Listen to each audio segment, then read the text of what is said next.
Bismillahirrahmanirrahim. Assalamualaikum warahmatullahi wabarakatuh. Selamat pagi kepada Profesor Dr. Haji Mina Nurmila dan juga kepada Bapak Arif Nursiah STMA, juga kepada teman-teman semua yang saat ini sedang menyaksikan video presentasi kelompok 9. Insya Allah selama 15 ke depan, kelompok 9 akan mempresentasikan sebuah judul yaitu Fikih Jinayat atau Hukum Pidana Islam.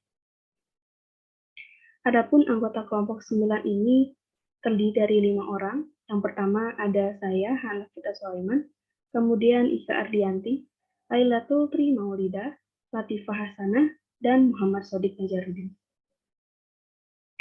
Baik, saya akan membacakan submateri untuk materi fikih jinayat ini. Pertama ada pengertian jinayat atau pengertian hukum pidana Islam. Yang kedua ada asas-asas dan tujuan pemidanaan dalam hukum Islam. Yang ketiga ada bentuk-bentuk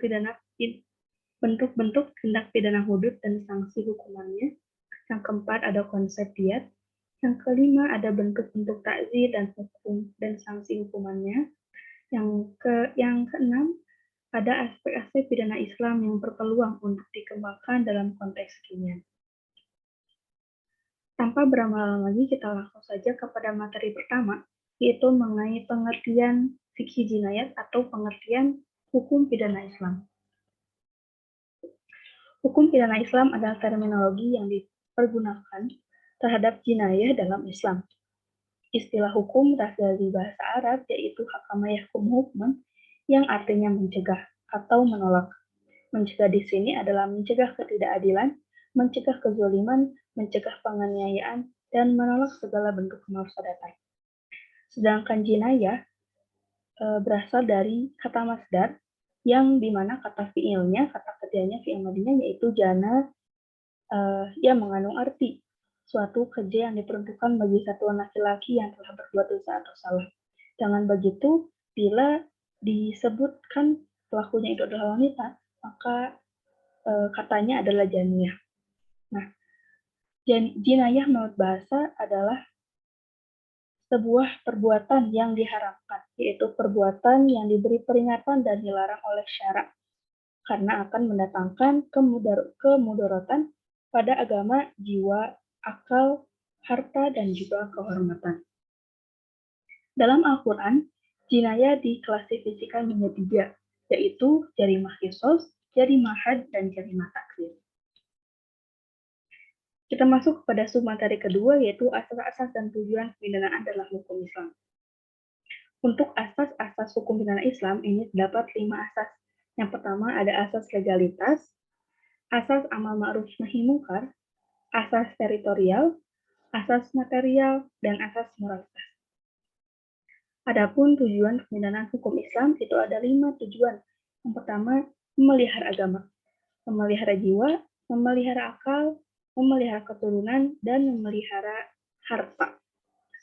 Dari asas dan tujuan pidana Islam ini, kita ambil kesimpulan bahwa konsep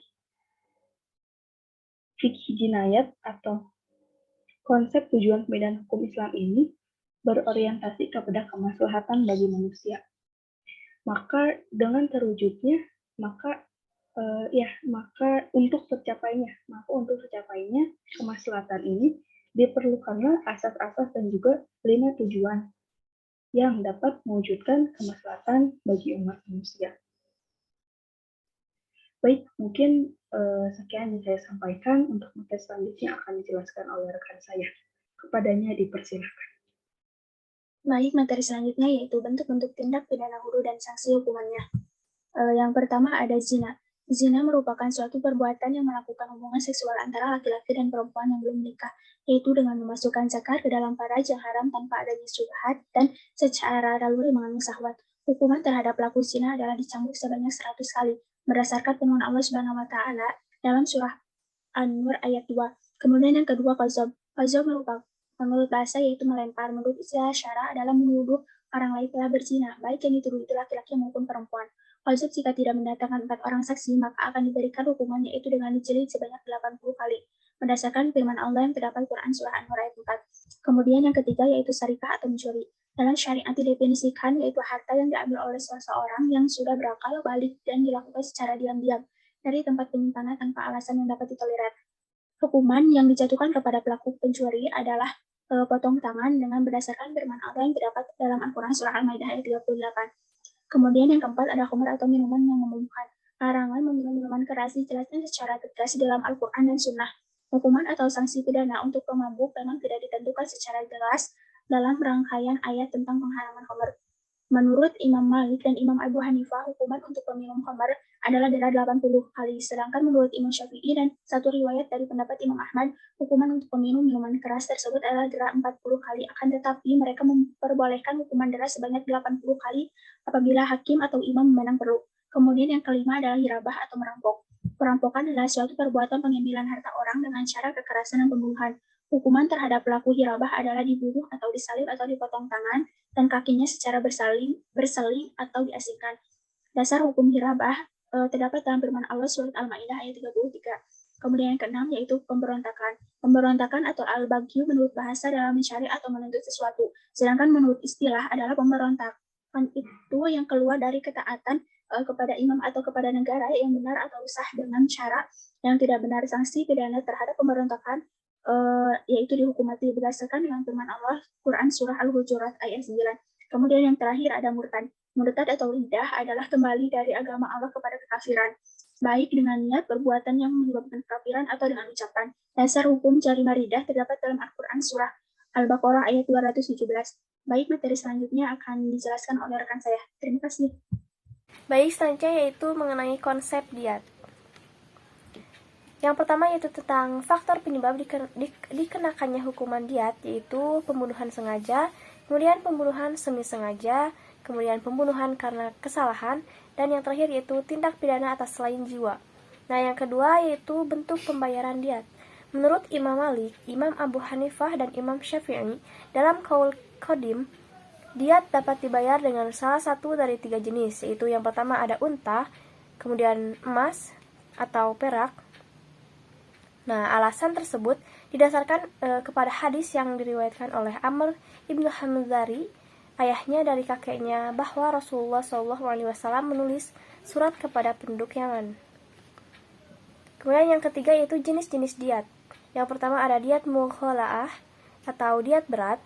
Yang dimaksud dengan diat berat adalah 100 ekor unta.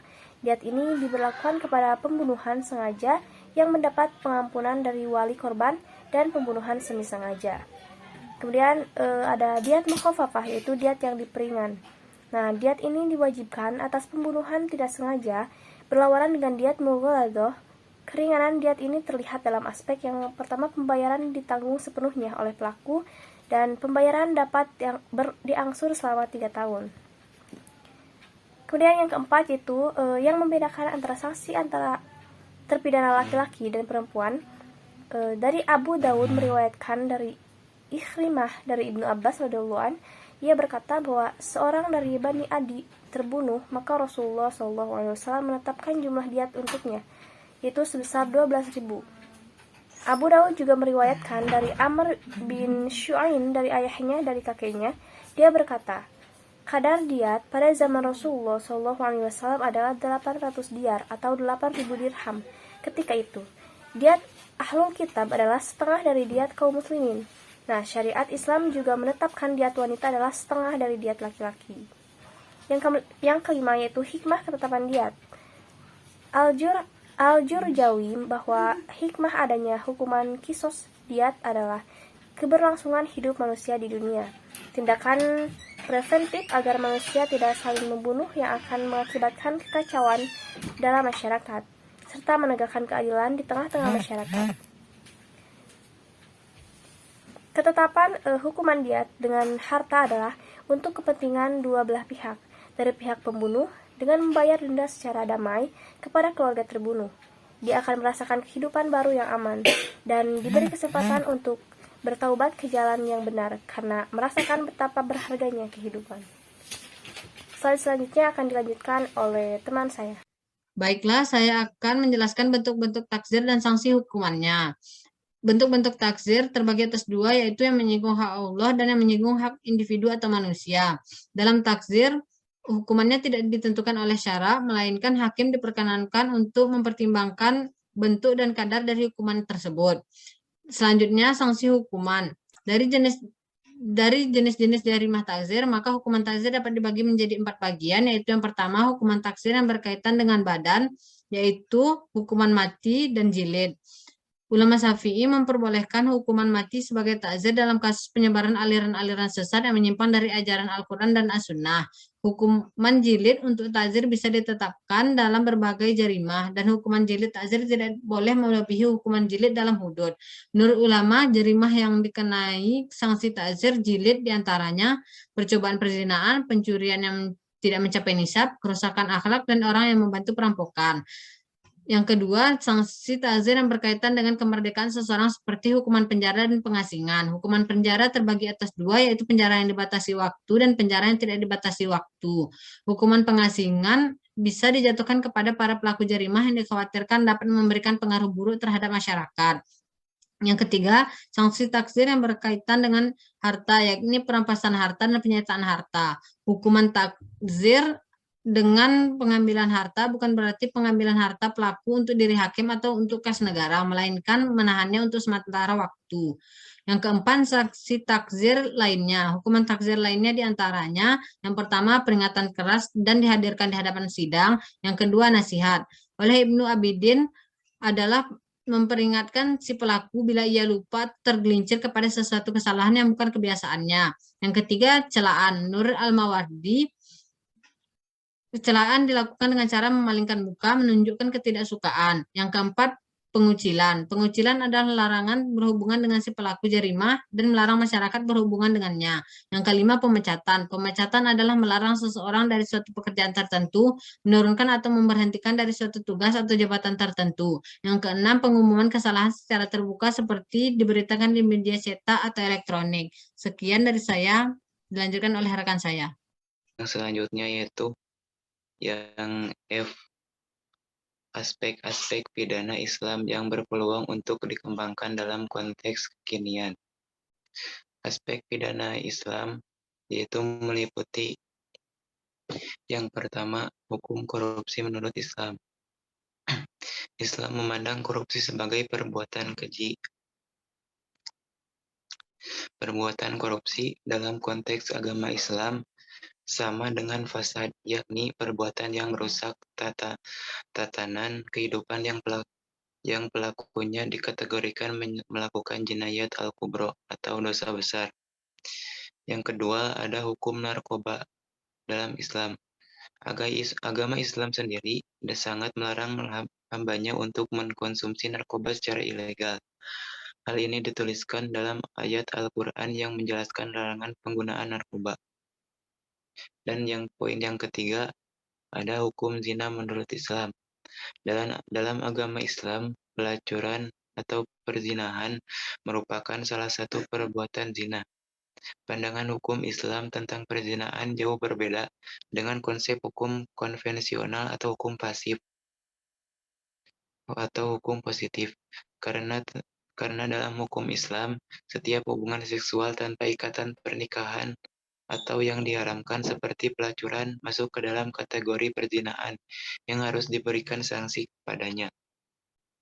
Yang keempat, ada hukum cybercrime atau kejahatan dunia maya menurut Islam. Kejahatan dunia maya atau cybercrime dalam perspektif hukum Islam belum bisa diterapkan dalam negara Republik Indonesia. Karena kejahatan cybercrime bersifat merugikan orang lain, orang yang menjadi korbannya. Yang kelima, ada hukum illegal logging atau perusakan lingkungan. Illegal logging menurut pandangan hukum pidana Islam terhadap tindak pidana illegal logging memang tidak disebutkan secara langsung, atau hanya saja tindak pidana illegal logging termasuk ke dalam bagian dari satuan tindakan kerusakan bumi.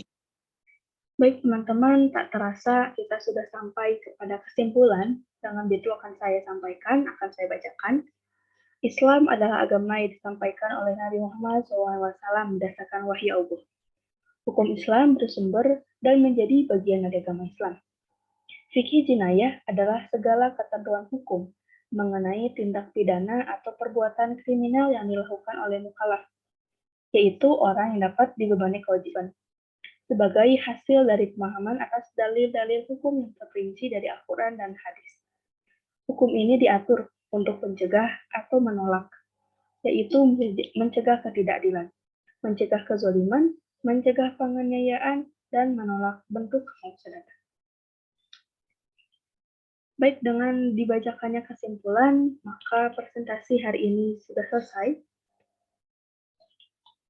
Kami sampaikan banyak ucapan terima kasih kepada teman-teman semua, juga kepada Bapak Arif dan juga Ibu Profesor Dr. Haji Mina, yang dimana telah membersamai kami dalam diskusi kali ini. Juga saya ucapkan banyak terima kasih kepada kelompok 9 atau rekan-rekan saya yang sejak seminggu yang lalu sudah bekerja sama dan menghasilkan sebuah presentasi yang baik. Kami tahu bahwa presentasi kami ini jauh dari kata sempurna, maka dari itu kita perlu terus menggali segala ilmu-ilmu yang belum kita tahu, gitu ya. Itu saja yang bisa saya sampaikan. Mohon maaf atas segala kekurangan. Kita tutup dengan doa. Rabbana atina fid dunya hasanah wa fil akhirati hasanah wa qina adzabannar. Akhirul kalam. Assalamualaikum warahmatullahi wabarakatuh.